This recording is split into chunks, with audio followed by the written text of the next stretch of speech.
Hujambo msikilizaji wangu na mtazamaji wangu wa MC Chelwa Media, ni kusalimu.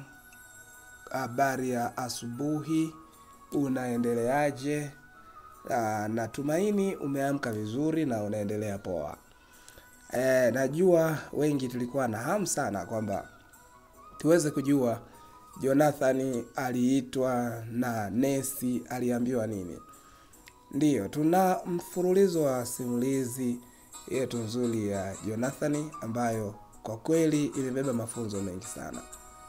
Na mpaka hapa tulipofika, nina uhakika umejifunza mambo mengi msikilizaji wangu. Nipende tu kukwambia basi usiache kusubscribe, kulike pia na kucomment. Maoni yako ni muhimu sana juu ya simulizi hii na kitu gani unajifunza. Tunayo namba ya simu hapo inaendelea kupita kwenye kioo chako cha simu yako, ambayo hiyo inaendelea kupokea simulizi mbalimbali. Leta kisa chako, watu wajifunze, waweze kupona. Tunaona namna gani ambavyo Jonathan anaendelea kutuponya mioyo. Hivyo msikilizaji wangu, kaa tayari na kuja, tunaendelea pale tulipokuwa tumeishia, tuweze kujua mengi zaidi.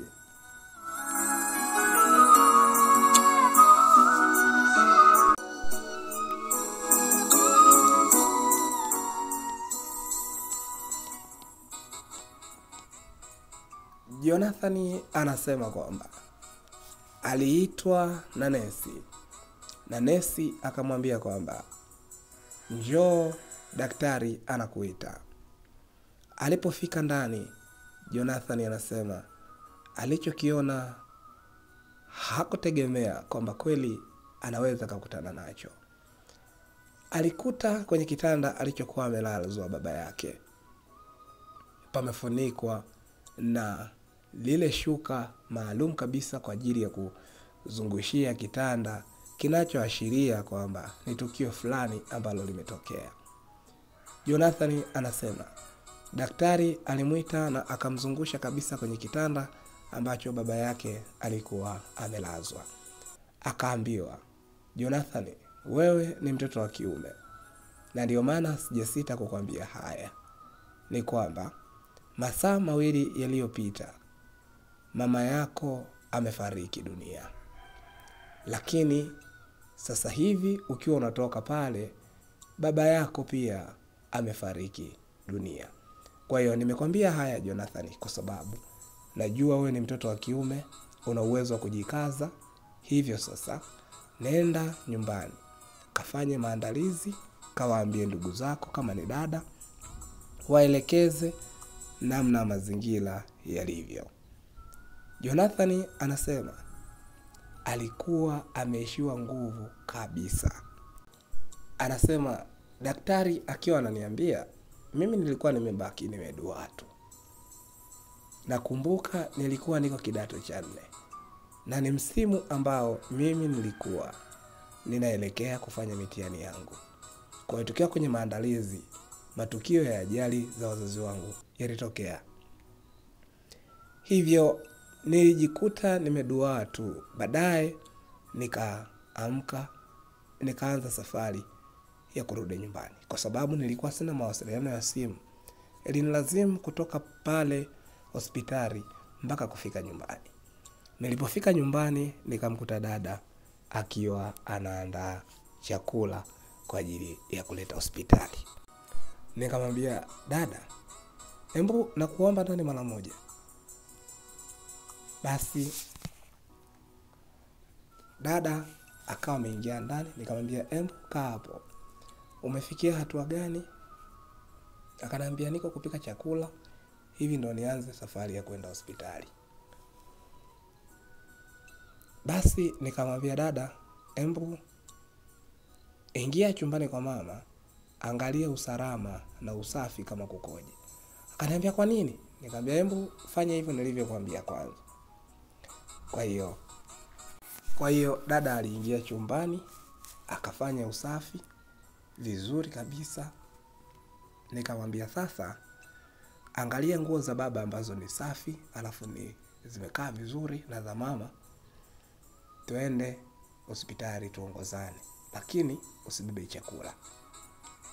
Akanambia kwa nini? Nikamwambia hebu fanye hivyo, alafu kabla tujatoka nitakwambia kwa nini tunafanya hivyo. Basi dada akafanya kama nilivyomwambia, na baadaye tukaanza safari ya kwenda hospitali. Tukiwa tuko njiani, nikamwambia dada, wewe ni mkubwa kuliko mimi, kwa nikuombe uwe mvumilivu kwenye hili nitakalokuambia. Baba pamoja na mama wamefariki. Kwa hiyo sasa naomba tufanye mambo ya msingi kwanza kabla hatujaanza kuita watu. Dada akasema, unasema? Nikamwambia nafikiri umenisikia vizuri. Kwa hiyo niombe fanya hivyo ninavyokuambia. Tuandae maandalizi mazuri, twende hospitali tukadhibitishe, alafu baada ya hapo tutarudi kufanya maandalizi mazuri. Dada yangu alikuwa na simu. Kwa hiyo ilikuwa ni kazi rahisi tu kuwapigia dada zangu wengine ambao tayari walikuwa wamekwisha kuolewa. Tukawaelekeza shida zilizotukuta, basi kukaa hakuna hiana. Wakafanya nao maandalizi, basi wakawa wamewahi vizuri kuja nyumbani. Jonathan anasema tulipofika hospitali tulihakikisha mwili wa baba na mama unapelekwa mochwari. Na ndipo sasa tulipoanza kuchukua hatua za kuambia ndugu na jamaa waliokuwa karibu na sisi. Jonathan anasema hakika ilikuwa ni nyakati ngumu sana kuziishi, kwa sababu ni mazingira yaliyotukuta kwa ghafla na ni mazingira ambayo hakuna aliyetarajia. Jonathan anasema wakati wa msiba kulikuwa na watu wengi sana, lakini tulimaliza tukazika baba na mama wote, tuliwazika kwa pamoja. Baadaye tulikuwa na baba mkubwa ambaye yeye ndiye alikuwa mkubwa kwa kina baba. Akawa ametuitisha kikao baada ya siku moja, baada ya siku mbili wazazi wetu kuzikwa. Akawa ametoa maonyo na baadaye akasema nyumba hii na mazingira haya tunayakabidhi kwa mtoto wa kiume, ndiye atakayekuwa akiangalia mazingira. Jonathan anasema alikuwa haelewi chochote, kwa sababu ukilinganisha na umri wake kwa wakati ule alikuwa bado ni kijana mdogo sana. Hivyo alikabidhiwa jukumu rasmi la kuanza kusimamia familia. Jonathan anasema maisha ya kuishi bila baba bila mama yalianza rasmi. Shule ilimlazimu wauze baadhi ya maeneo kwa ajili ya kumalizia shule. Jonathan anasema aliweza kuhitimu masomo yake ya kidato cha 4 akiwa hana baba na mama. Baadaye matokeo yalitoka na akaonekana hajafaulu. Jonathan anasema sikuweza kuendelea kuvumilia kwa sababu maisha yalianza kuwa magumu kwa upande wangu. Hata dada yule ambaye ndiye alikuwa ni msaada pale nyumbani alikuja akaolewa naye. Kwa hiyo nikajikuta nimebaki peke yangu. Jonathan anasema nilikuwa na rafiki mmoja niliyekutana naye tukiwa shule ya sekondari. Na huyo baada ya kitambo kupita alikuja kunitembelea na alipata taarifa kuwa baba yangu na mama yangu walishafariki kitambo sana, kwa sababu yeye aliweza kuhama shule tukiwa kidato cha 3. Kwa hiyo aliweza kuniambia yeye anaishi Dar es Salaam, na akaniambia kwa kweli Dar es Salaam anaishi maisha mazuri. Hivyo kama nitaona maisha ni magumu, ni heri nikaibukia nami Dar es Salaam niweze kuona hali halisi ya kimaisha kama naweza nikayapata. Jonathan anasema haikuwa kazi ngumu kukubali kwenda Dar es Salaam, kwa sababu pia lilikuwa ni tamanio langu sana kwamba siku moja nikaweze kufika mji wa Dar es Salaam. Jonathan anasema, nilikubali kwenda na rafiki yangu Dar es Salaam. Sasa Jonathan ameamua kwenda Dar es Salaam. Hatujui atakutana na nini na kwa nini ameamua kutuletea simulizi hii. Mimi na wewe msikilizaji na mtazamaji wangu hatujui. Basi nikuombe tuungane nami tena kwenye kipengele kinachofuata ili tuweze kujua Jonathan alipofika Dar es Salaam alikutana na nini.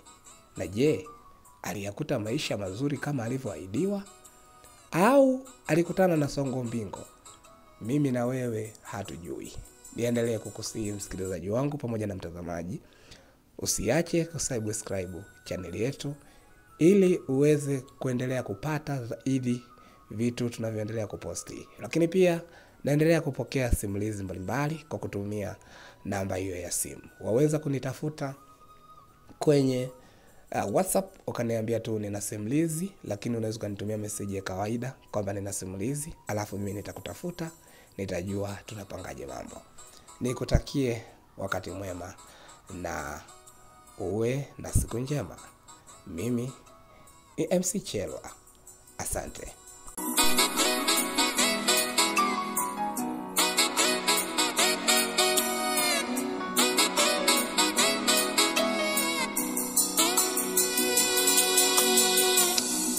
Tulikotoka ni mbali, tukitazama nyuma, asingekuwa Bwana tusingefika hapa. Yale tuliyoyapitia hayakutuacha tulivyo, haikuwa rahisi, ni mkono wa Bwana. Mengine yalikuja kama mema, mwisho ukawa mbaya. Mengine yalikuja kama mabaya.